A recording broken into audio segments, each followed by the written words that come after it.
இங்கே பாருங்கள், முத்து சிப்பிகள் பார்த்துருப்பீங்களா, அந்த சிப்பிகள் மூடி இந்த படங்கள்லாம் பார்த்துருப்போம். அது மாதிரி இது டேமுங்க. இந்த டேம் எப்படி வெடிச்சிருக்கு பாருங்கள்.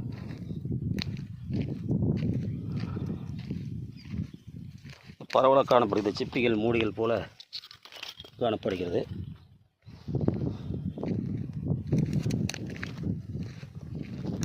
சிறு செருப்படை பாருங்கள் எப்படி வெடிச்சிருக்கு பாருங்கள்.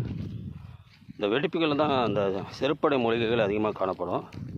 அந்த மாதிரி பார்த்திங்கன்னா செருப்படை மூலிகை பாருங்களேன், வெறும் சங்குகள் குவியல் குவியலாக காணப்படுகிறது. வெடிப்பில் செருப்படை எப்படி முளைச்சிருக்கு பாருங்கள். செருப்படை மூலிகை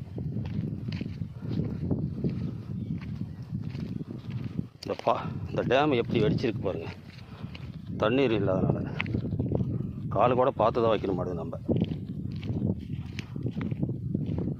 இப்போ செருப்படை மூலிகை பாருங்கள் எவ்வளோ முளைச்சி கிடக்கு பாருங்கள். வாங்க, குவியலுக்கு குவியலாக கிடையாது பாருங்கள். செருப்படை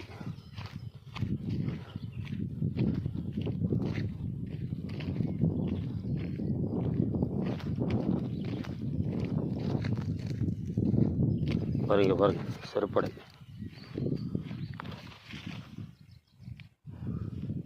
எல்லாம் செருப்படை மூலிகை தான்.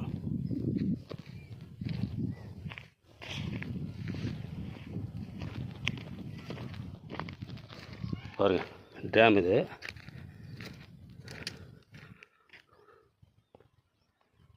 டேம் இந்த வறட்சியால் ஒரு டேம் எப்படி இருக்குதுன்னு பாருங்கள். இந்த வறட்சியில் பார்த்திங்கன்னா அவங்கவுங்க டேமுக்காக இடம் விட்டுருப்பாங்க இல்லையா, அவங்க இடத்துல விவசாயம் பண்ணிக்கிறதுக்காக அது கூட தண்ணி இல்லைங்கனால அந்த விவசாய நிலங்களில் சொந்த தண்ணியை விட்றாங்க. சங்குகள் பாருங்கள் எவ்வளோ இருக்குது பார்த்தீங்கன்னா. மணல், இயற்கையான மணல், இயற்கையின் கொடைன்னு சொல்லலாம்.